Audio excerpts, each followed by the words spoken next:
Assalamualaikum warahmatullahi wabarakatuh. Selamat sore teman-teman Medvela sekalian. Hari ini kita bertemu lagi di episode berikutnya. Hari ini ada tamu spesial kita, ada Dekan Fakultas Kedokteran Universitas Indonesia, ada Profesor Arif Fahyazam di sini, ahli gastroenterologi. Jadi Prof, hari ini kita mau bahas tentang MAH dan puasa ya Prof. Kebetulan pertanyaannya juga sudah banyak tentang MAH dan puasa ini Prof.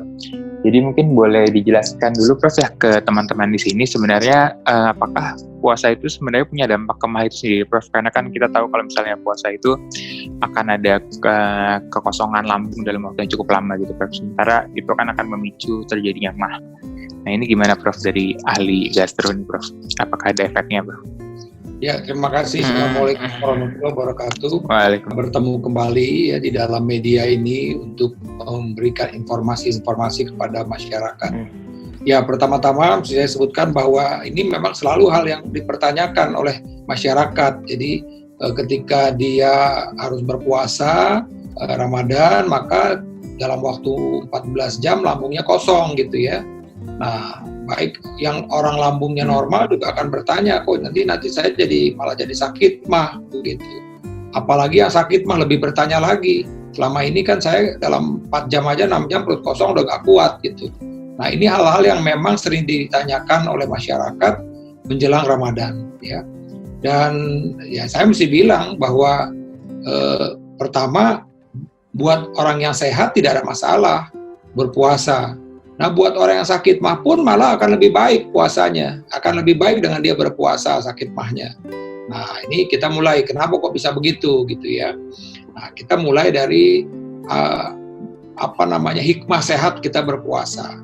Jadi pertama hikmah sehat kita berpuasa adalah pertama yaitu keteraturan. Ya, keteraturan. Apa yang dimaksud dengan keteraturan? Yaitu bahwa kita itu makan itu menjadi diatur pada saat sahur dan berbuka, di mana hal ini tidak bisa kita capai di dalam kita sehari-hari kalau di luar puasa.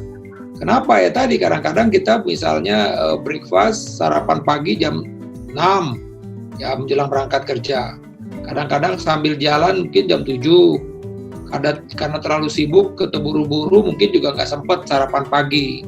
Makan siang juga begitu. Mungkin pada saat tepat waktu jam 12 dia makan pas break misalnya. Tapi karena ada pekerjaan terlalu banyak nggak sempat gitu.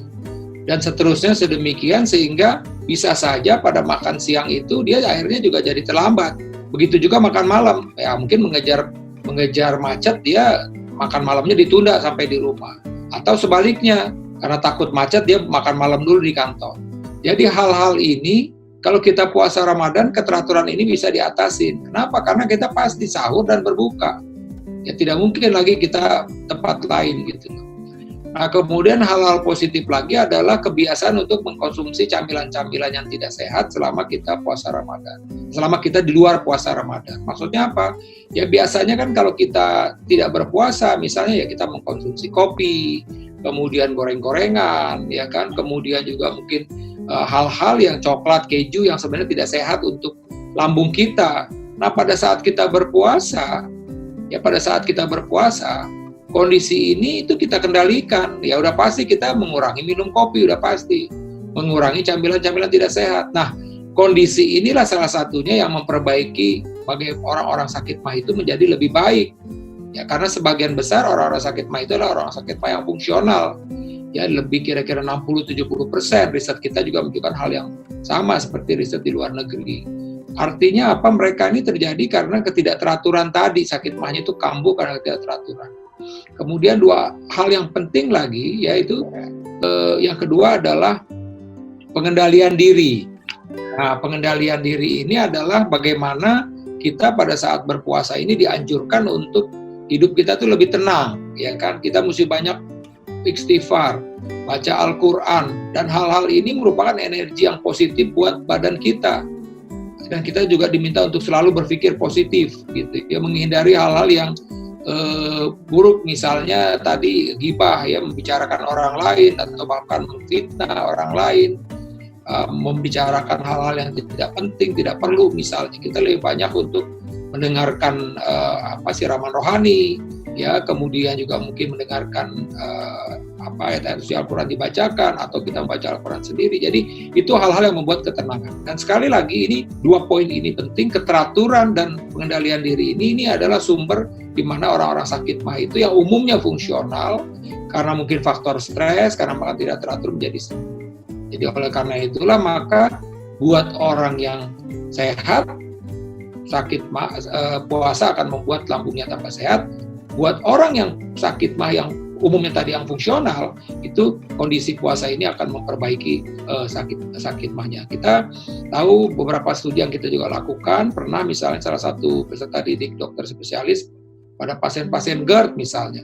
Nah, orang-orang yang pada saat yang berpuasa itu kondisi sakit GERD-nya membaik ketika dia berpuasa Ramadan. Ya, itu mungkin juga alasan seperti tadi, karena keteraturan dan juga pengendalian diri. Ini saya rasa poin-poin penting yang memang akhirnya kita bilang bahwa buat masyarakat tidak perlu ragu lagi untuk puasa Ramadan dan tidak takut jadi sakit mah, atau bahkan sebaliknya mahnya menjadi kambuh. Kira-kira demikian. Ya, jadi memang sebenarnya tidak ada masalah ya, Prof, untuk berpuasa. Nah, Prof, tapi mungkin ada tidak, Prof, untuk pasien-pasien mah itu hal-hal yang harus diperhatikan kapan dia seharusnya tidak puasa, Prof? Misalnya nyerinya hebat atau gimana, Prof? Betul, jadi memang ini hal yang penting ya. Biasanya pada minggu-minggu pertama itu hal-hal yang berat, kita udah minggu kedua ini ya. Jadi biasanya minggu pertama hal yang berat, mereka memang sampai muntah-muntah. Jadi intinya begini, ketika orang sakit mah itu kambuh, yaitu apabila muntah-muntah, itu udah pasti nggak boleh berpuasa. Atau nyeri hebat sampai keluar keringat dingin. Tapi kalau rasa perih, saya rasa masih bisa ditahan. Tapi ketika dia jatuh dalam kondisi tadi, muntah-muntah, karena kita takutkan dia dehidrasi, kemudian juga misalnya dia nyeri hebat, nyeri itu kan dia mungkin juga nyeri ini akan menyebabkan keluar keringat dingin, pain ya, itu juga mungkin itu berbahaya. Nah, ini pada kelompok-kelompok orang kebetulan memang dia sakit mah, bisa saja mungkin dia salah memilih makanan pada saat sahur atau berbuka. Ini tentu dia harus membatalkan puasanya. Ya, Prof, mungkin pertanyaan terakhir ya, Prof. Mungkin minta tips dari Prof ya untuk pasien-pasien yang mah gitu, apakah ada makanan yang harus dihindari saat sahur dan berbuka, lalu penggunaan obatnya sebaiknya gimana, Prof, untuk supaya tidak kambuh gitu, Prof, mahnya selama menjalankan ibadah puasa?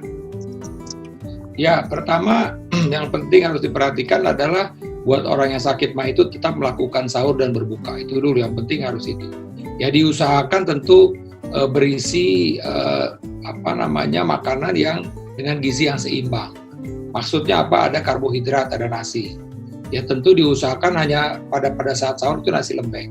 Tentu ada proteinnya ya, lauk proteinnya misalnya mungkin ada sepotong ayam misalnya, atau mungkin telur ya, atau tahu tempe, ada protein di situ. Ya, unsur lemak tentu mungkin bisa aja ada unsur dari tadi misalnya ayam digoreng, itu silakan saja.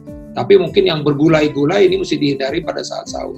Kemudian sayur dan buah, ya tentu kalau sayur-sayur bisa saja misalnya sayur-sayur tumis, ada minyak sedikit untuk lemaknya juga silakan. Jadi ini hal yang memang sebaiknya kita konsumsi. Tentu yang menghindarkan makanan-makanan yang terlalu pedas, terlalu asam itu kita mesti hindarkan. Nah, begitupun pada saat berbuka, ya berbuka tentu ya dibuka dengan makanan yang manis, ya mau korma 3 buah, kemudian sholat, ya minum tentu, kemudian setelah itu baru mulai dengan makanan besarnya.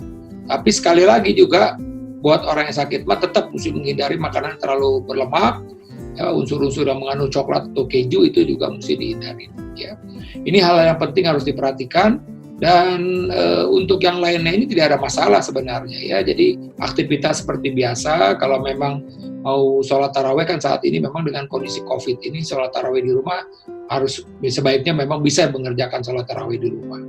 Jadi itu hal-hal yang bisa dikerjakan, yang sama saja ya tentu kopi mesti dihindari. Apalagi pada saat sahur jangan minum kopi, tentu nanti meningkat asam lambung. Kemudian hal yang lain, kopi juga bisa menyebabkan merangsang buang air kecil jadi meningkat. Saya rasa ini hal-hal penting. Dan kalau masalah obat bagaimana? Nah, pada orang-orang tertentu mungkin pada minggu kedua biasanya nggak perlu obat lagi. Tapi kalau memang mesti obat penekan asam lambung, jadi ingat, jadi obat penekan asam lambung seperti kelompok omeprazol, lansoprazol itu kita bisa konsumsi pagi hari pada saat sahur sebelum setengah jam sebelum makan. Jadi ini kira-kira tipsnya. Bagaimana wabah antasida yang sering ditawarkan di masyarakat itu sifatnya hanya kalau ada keluhan. Bisa saja mungkin pada saat sahur kekenyangan sampai perih begah, silakan minum antasida. Atau pada saat berbuka mungkin juga tadi kondisi itu kambuh, ya silakan. Tapi kalau tidak perlu kita mengkonsumsi obat-obat warung, obat antasida karena dia sifatnya hanya menetralkan asam lambung ketika memang kita ada keluhan. Ini kira-kira poin-poin penting yang harus diperhatikan oleh masyarakat semua. Baiklah Prof, kalau gitu. Terima kasih banyak ya Prof untuk sharingnya hari ini. Alhamdulillah kita sudah dapat banyak ilmunya. Jadi memang sebenarnya tidak masalah ya Prof untuk pasien-pasien mah berpuasa. Malah baik ya Prof untuk pasien mah. Nah, baiklah Prof, kalau gitu mungkin kita sampai di sini dulu ya Prof sore hari ini. Terima kasih sudah mendengarkan. Assalamualaikum warahmatullahi wabarakatuh.